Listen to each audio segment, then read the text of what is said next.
What's up, guys? Mr. Dan here. Welcome back to another Martial Arts Monday review. This week we're going to take a look at 1979's The Magnificent Ruffians, aka The Destroyers. This is a Chang Cheh film directed by Chang Cheh, and this one is on the Shawscope Volume 2 set, so I'm back to Volume 2. Last week I did a Chang Cheh film that was also classified as an Iron Triangle film, The Five Shaolin Masters. So today we're doing a Chang Cheh film that is a Venom mob film. Go check out my review of The Five Shaolin Masters to find out what the difference is. But as you may have guessed, the Venom mob refers to the principal actors who were in the immortal classic film, The Five Venoms, aka The Five Deadly Venoms. And there is 11 Venom mob films total. I will be watching all of them eventually and trying to rank them. I've already reviewed several of them, including The Chinatown Kid, Crippled Masters, and Invincible Shaolin, perhaps one or two more, and we have some more coming. So, they're categorized by the presence of five of the principal actors from the Five Venoms. Kind of makes sense. And sometimes you see some of the same supporting actors. But let's just talk about the cast here. This is a really good one. This one kind of snuck up on me. It's from 1979. Just like Five Shaolin Masters, the style has changed a little bit. It didn't really open the way a lot of the older, from the mid or early 70s, Shaw Brothers films opened, where you have some of the characters who we haven't even been introduced to yet, sparring and doing their techniques and using their weapons in front of like a monochrome background as the title sequence goes. We just jump right into it here. We basically have a character named Yang Yinfei, played by Lu Fang. Lu Fang, that's the first Venom, okay? He typically played a villain in these movies, and he has a weapon called the Golden Blade.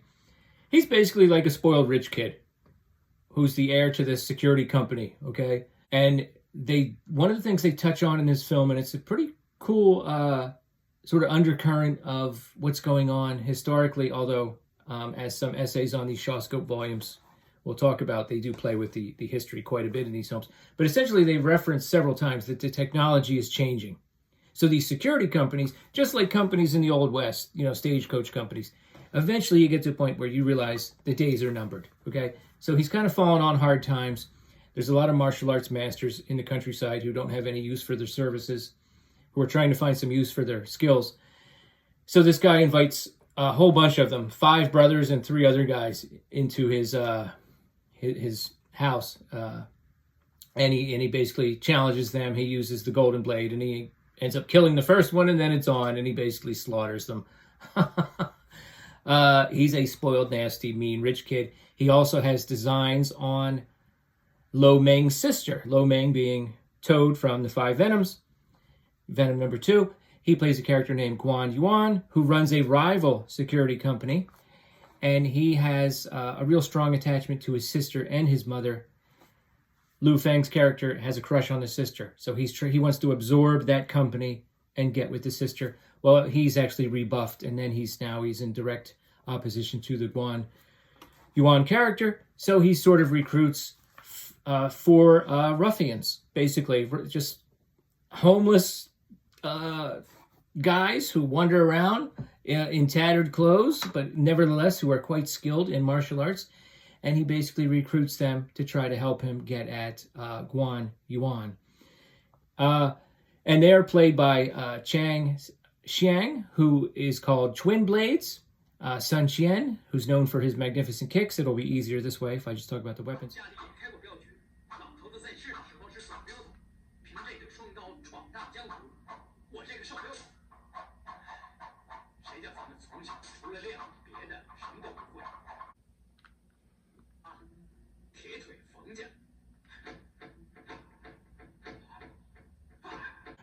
Philip Kwok, who has a staff called the Magic Pull. I'm going to be careful the way I say it this time. Then you have Wang Li playing a character who uses a short axe. So, Lu Fang, Lo Meng, the 2 security company guys, and then 3 of the ruffians, Chang Xiang, Sun Qian, and Philip Kwok. There you have the 5 Venoms. Now let's talk about Philip Kwok here for a minute, only because he played a character named Mad Dog very memorably in the film Hard Boiled, and a lot of people are waiting for that to come out on 4K and Blu-ray from Shout Studios.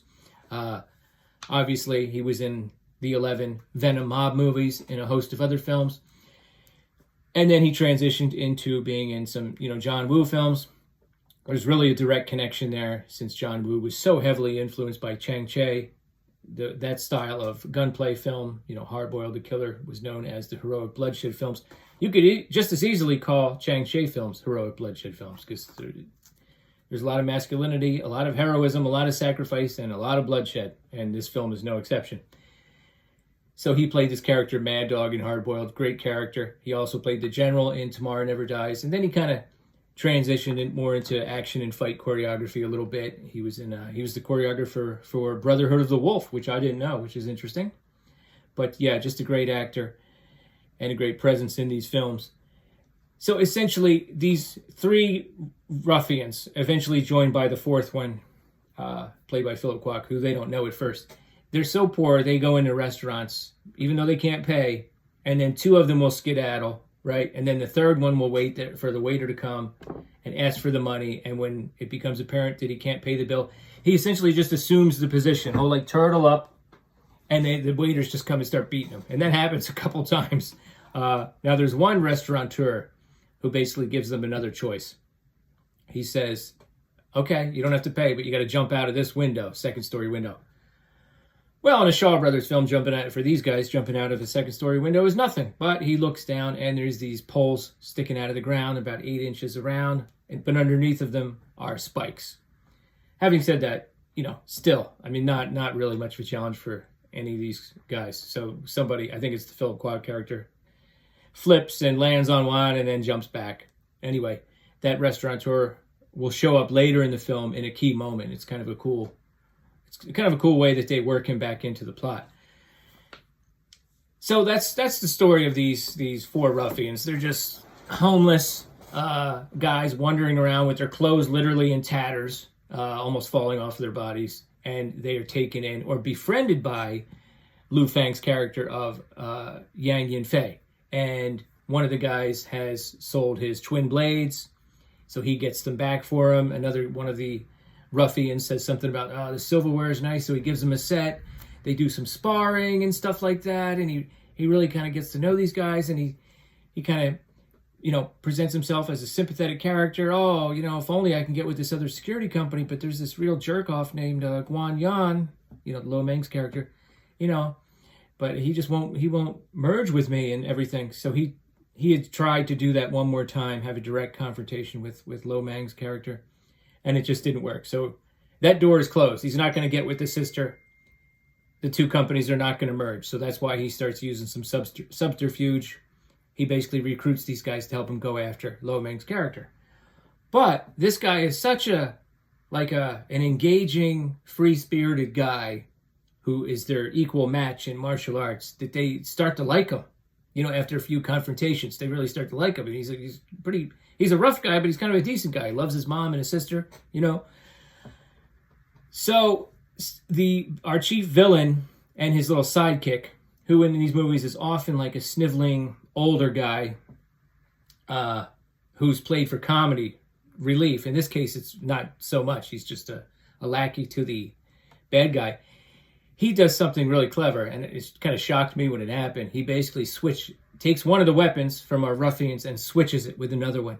And I won't tell you what happens, but it involves sabotage, okay?